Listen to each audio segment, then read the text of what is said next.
Hello friends, आप सभी का स्वागत है आपके अपने YouTube channel GK the knowledge में। इसमें हम आज बात करेंगे नागरिकता की। कल हमने देखा था नागरिकता का जो भाग है और उसके अनुच्छेदों के बारे में। आज हम बात करेंगे कि किस प्रकार नागरिकता अर्जित की जाती है और किस प्रकार नागरिकता को त्याग किया जाता है। तो आइए शुरुआत करते हैं। जो नागरिकता है अर्जित किस प्रकार की जाती है और कितने प्रकार से अर्जित की जाती है उसकी बात करते हैं। तो नागरिकता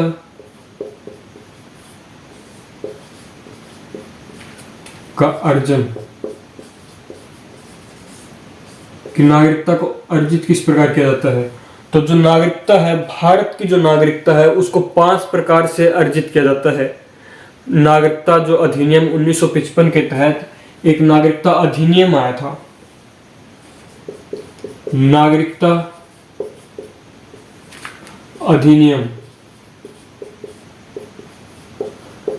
अधिनियम 1955 के तहत हम 5 प्रकार से नागरिकता को अर्जित कर सकते हैं, अर्जन कर सकते हैं। कौन कौन सी है? एक तो है जन्म के आधार पर, जन्म के आधार पर। दूसरी है वंश के आधार पर। तीसरी है प्राकृतिक रूप से।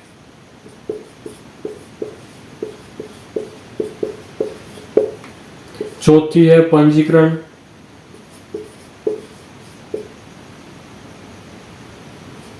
पंजीकृत। और 5वीं है किसी भारत को, जो भारत है किसी राज्य को अर्जित कर ले, यानी राज्य द्वारा अर्जित अक्षेत्र।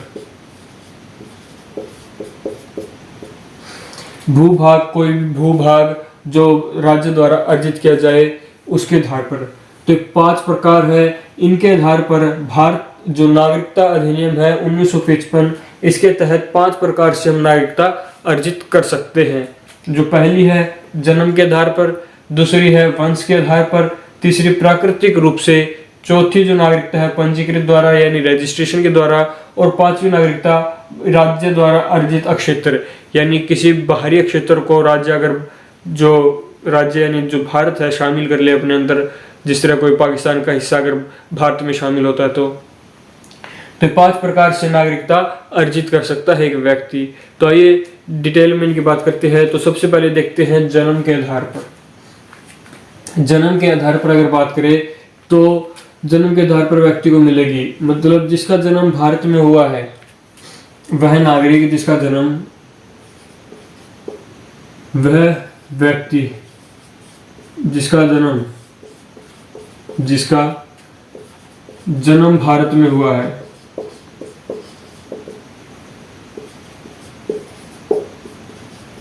जिस व्यक्ति का जन्म भारत में हुआ है लेकिन उसके माता या पिता में से एक भारतीय हो, लेकिन उसके माता या पिता में से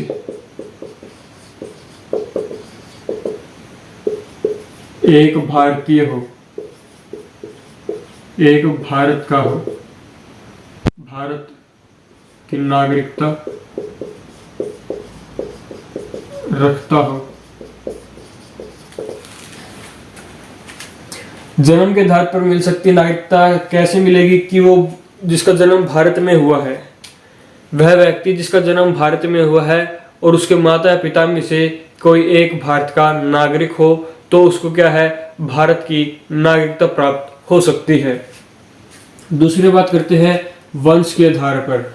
वंश के आधार पर किस प्रकार नागरिकता मिलती है? मतलब कि वंश के आधार पर अगर हम बात करें तो जो हमारा संविधान बना था 26 जनवरी 1950, 26 जनवरी 1950 के पश्चात जिसका जन्म 26 जनवरी 1950 के पश्चात जिसका जन्म पश्चात और 10 दिसंबर 1992 से पहले 26 जनवरी 1950 के पश्चात और 10 दिसंबर 1992 से पहले किसी व्यक्ति का जन्म बाहर हुआ है, किसी व्यक्ति का जन्म बाहर हुआ है तो किसी व्यक्ति का जन्म बाहर हुआ है तो भी वह नागरिकता प्राप्त कर सकता है। कैसे? तो भी वह नागरिकता प्राप्त कर सकता है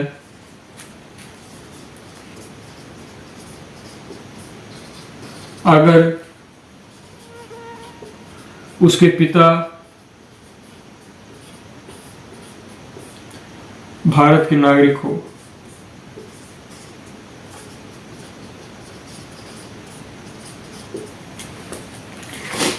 छब्बीस जनवरी 1950 के बाद या 10 दिसंबर 1992 से पहले जिसका जन्म भारत बाहर हुआ हो, जन्म मतलब भारत से बाहर हुआ हो, तो भी वह भारत का नागरिक हो सकता है, लेकिन उसके पिता भारत के नागरिक होने चाहिए।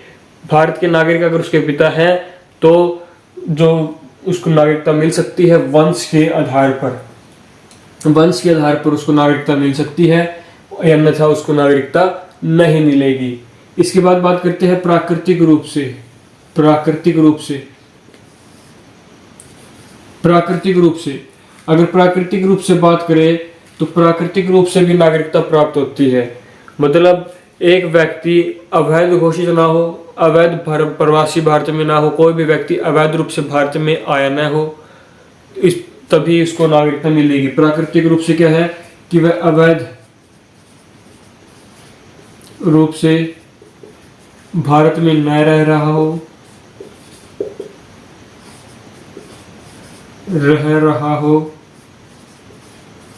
एक तो अवैध रूप से भारत में न रह रहा हो, और जो हमारी 22 भाषाओं का संविधान में वर्णन किया गया है, संविधान में वर्णन 22 भाषाओं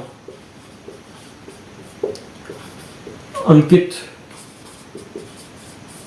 22 भाषाओं में से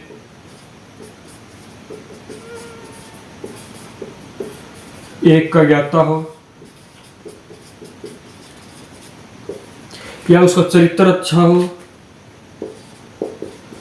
चरित्र अच्छा हो, या फिर साहित्य कला विज्ञान के क्षेत्र में उसे कोई महारत हासिल हो, साहित्य विज्ञान कला के क्षेत्र में, या फिर साहित्य विज्ञान कला के क्षेत्र में उसको महारत हासिल हो, तो उसको प्राकृतिक रूप से जो है सरकार नागरिकता दे सकती है।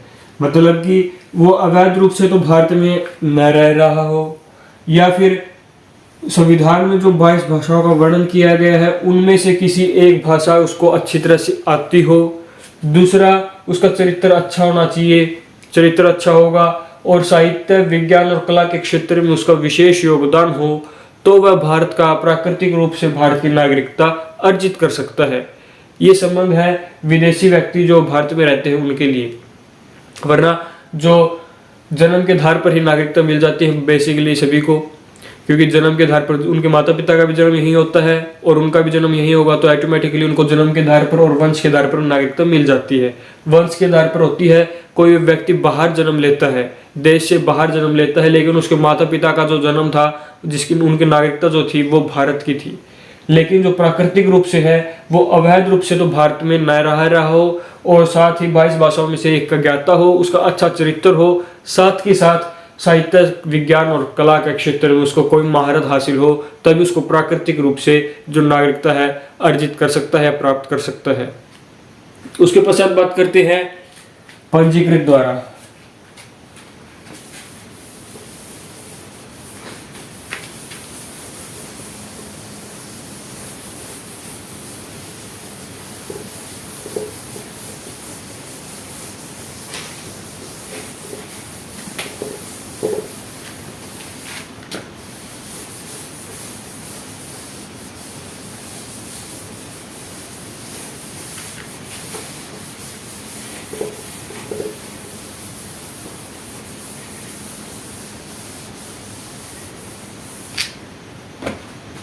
राज्य द्वारा अधिकृत क्षेत्र। अब बात करते हैं पंजीकृत द्वारा। पंजीकरण के द्वारा किस प्रकार व्यक्ति को नागरिकता प्राप्त हो सकती है? पंजीकरण के द्वारा रजिस्ट्रेशन। रजिस्ट्रेशन के आधार पर मिलेगी नागरिकता जब कोई व्यक्ति भारत में पिछले 7 साल से रह रहा हो, पिछले 7 साल से रह रहा हो और वह अवैध रूप से भारत में न रह रहा हो, वह साथ ही वह अवैध रूप से न रह रहा हो, मतलब जो व्यक्ति भारत में पिछले 7 साल से रह रहा है वो एप्लीकेशन के द्वारा यानी रजिस्ट्रेशन के माध्यम से भारत की नागरिकता प्राप्त कर सकता है, या फिर वो अवैध रूप से भारत में न रह रहा हो, साथ के साथ वो भारत पिछले 7 सालों से रह रहा हो। अगर ये कंडीशन वो पूरी करता है तो रजिस्ट्रेशन के माध्यम से वो भारत की नागरिकता अर्जित कर सकता है। फिर उसको एप्लीकेशन देनी पड़ेगी और एप्लीकेशन देने के बाद सरकार उसके जब एप्लीकेशन पर जो परमिशन गारंटेड कर देगी तब उसको भारत की नागरिकता प्राप्त हो जाएगी। मतलब कि एक व्यक्ति को 7 साल रहना पड़ेगा और उसके पश्चात उसको रजिस्ट्रेशन करवाना पड़ेगा, तभी उसको भारत की नागरिकता प्राप्त होगी। ये पंजीकृत के माध्यम से उसको मिलता है, बाय रजिस्ट्रेशन के आधार पर उसको जो नागरिकता प्राप्त होती है। उसके अलावा बात करते हैं हमारे जो 5वीं है, राज्य द्वारा अधिकृत क्षेत्र। राज्य यानी भारत द्वारा अधिकृत क्षेत्र यानी किसी क्षेत्र पर अगर भारत कब्जा कर लेता है या भारत में मिला लेता है, किसी राज्य को भारत में मिलाना, भारत क्षेत्र में शामिल कर वह किसी पर कब्जा करना। अगर कोई ऐसी स्थिति होती है, मतलब कोई क्षेत्र भारत में शामिल कर रहा हो, भारत कोई क्षेत्र शामिल कर रहा हो, या फिर कोई एक क्षेत्र पर कब्जा कर लिया हो या युद्ध के माध्यम से कब्जा कर लिया हो, तो जो उस क्षेत्र में रहने वाले व्यक्ति है उनको जो नागरिकता मिलेगी वो भारत की हो जाएगी।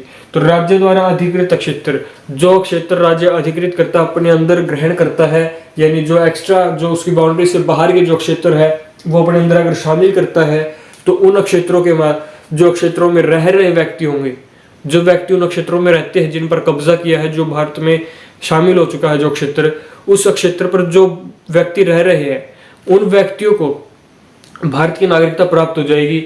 उन व्यक्तियों को भारत की नागरिकता प्राप्त होगी किसके माध्यम से? राज्य द्वारा अधिकृत क्षेत्र के माध्यम से, जो उनको भारत की नागरिकता प्राप्त हो जाएगी। तो इस प्रकार नागरिकता अधिनियम 1955 के माध्यम से व्यक्ति 5 प्रकार की ये नागरिकता ग्रहण कर सकता है, अर्जित कर सकता है, नागरिकता का अर्जन कर सकता है 5 प्रकार से। जन्म के आधार पर, वंश के आधार पर, प्राकृतिक रूप से, पंजीकृत द्वारा और किसी अधिकार क्षेत्र राज्य द्वारा अधिकृत क्षेत्र के माध्यम से। इन 5 माध्यमों से जो है व्यक्ति अपनी नागरिकता ग्रहण कर सकता है, मतलब अर्जित कर सकता है भारत की नागरिकता को। इसके पश्चात देखते हैं कि किस प्रकार व्यक्ति अपनी नागरिकता का त्याग कर सकता है, किस प्रकार व्यक्ति अपनी नागरिकता का त्याग कर सकता है, छोड़ता है।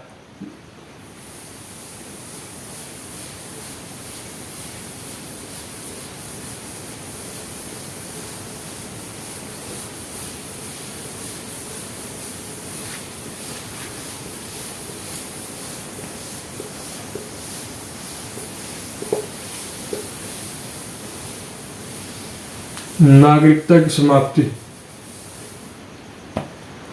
नागरिकता की समाप्ति तो किस प्रकार नागरिकता की समाप्ति होती है? तो नागरिकता अधिनियम 1955 के तहत 3 प्रकार से नागरिकता जो है समाप्त की जाती है। नागरिकता अधिनियम 1955 के तहत 3 प्रकार से नागरिकता का त्याग होता है, नागरिकता की समाप्ति होती है। एक, स्वेच्छा से, स्वेच्छा, स्वेच्छा से त्याग।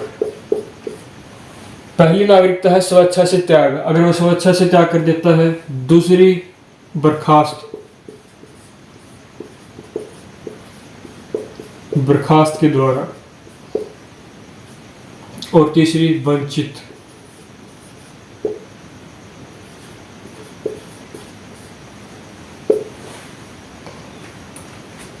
इन तीन प्रकार से जो है नागरिक, जो भारत की नागरिकता को है समाप्त कर सकता है। तीन माध्यम है, और भारतीय जो नागरिकता अधिनियम 1955 हो उसके माध्यम से तीन प्रकार है: स्वेच्छा से त्याग, बर्खास्त के द्वारा, और वंचित करके उसको वंचित भी किया जा सकता है। कैसे? स्वेच्छा से त्याग, अगर कोई व्यक्ति ये घोषणा कर दे कि मैं भारतीय नागरिकता छोड़ना चाहता हूँ, तो वह अपनी स्वेच्छा से त्याग करता है। तो मतलब इसमें व्यक्ति स्वेच्छा से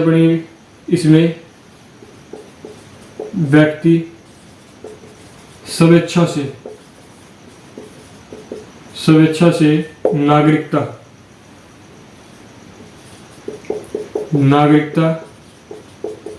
की घोषणा, स्वेच्छा से नागरिकता की घोषणा करता है। स्वेच्छा से घोषणा करता है कि वह नागरिकता छोड़ रहा है, कि वह नागरिकता त्याग रहा है। स्वेच्छा से नागरिक अगर घोषणा कर दे कि वह इस देश की नागरिकता त्याग रहा है, तो स्वेच्छा से वो त्याग कर सकता है। और इसमें ये अप्लाई कंडीशन तब नहीं होगी जब भारत का किसी के साथ युद्ध चल रहा हो। तो अगर भारत का युद्ध चल रहा हो, तो जो वो एप्लीकेशन दायर करेगा, तो वो एप्लीकेशन को मंजूर नहीं किया जाएगा। इसके अलावा उसकी एप्लीकेशन मंजूर कर ली जाएगी, लेकिन युद्ध के समय उसके एप्लीकेशन को मंजूर नहीं किया जाएगा। तो इसमें व्यक्ति स्वेच्छा से नागरिकता का त्याग कर सकता है। वह नागरिकता अपनी खो देगा अगर उसको त्याग कर दी। तो बर्खास्त के माध्यम से अगर हम बात करें, तो बर्खास्त के द्वारा ये अगर कोई व्यक्ति दूसरे राज्य की नागरिकता ग्रहण कर ले, दूसरे राज्य की नागरिकता ग्रहण कर ले, तो उसकी भारतीय नागरिकता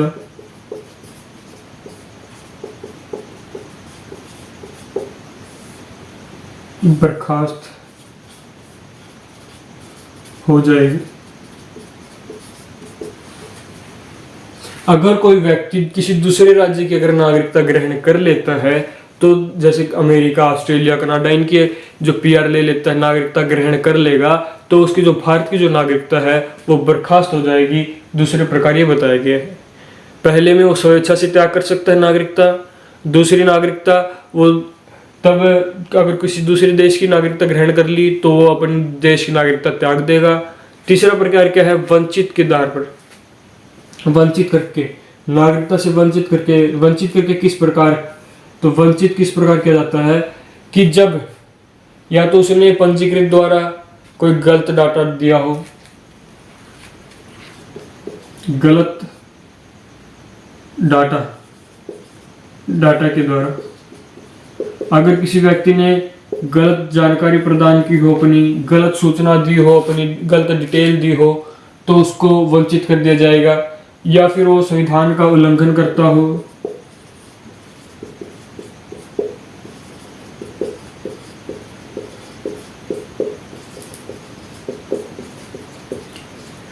या फिर जब भारत में युद्ध चल रहा हो, भारत में किसी शत्रु देश के साथ युद्ध चल रहा हो और उस शत्रु देश का सहयोगी हो, शत्रु देश के लिए कार्य कर रहा हो। मतलब अगर वो कोई गलत जानकारी प्रदान कर देता है सरकार को, भारत सरकार को गलत जानकारी देता है, या उसके डाटा जो गलत देता है, या फिर संविधान का उल्लंघन करता है, या फिर किसी देश के साथ युद्ध चल रहा हो और उस देश का पक्ष कर रहा हो, तो इस प्रकार से उसको वंचित किया जा सकता है नागरिकता से। तो ये 3 प्रकार थे जिससे नागरिकता की समाप्ति होती है। पहला स्वेच्छा से त्याग, बर्खास्त के माध्यम से, और वंचित करके। इन 3 प्रकार से उनको नागरिकता से वंचित किया जा सकता है, नागरिकता व्यक्ति की समाप्त की जाती है। आई होप आपको ये वीडियो पसंद आई होगी। तो आज की वीडियो में इतना ही, फिर मिलेंगे एक और नई वीडियो के साथ। धन्यवाद, जय हिंद।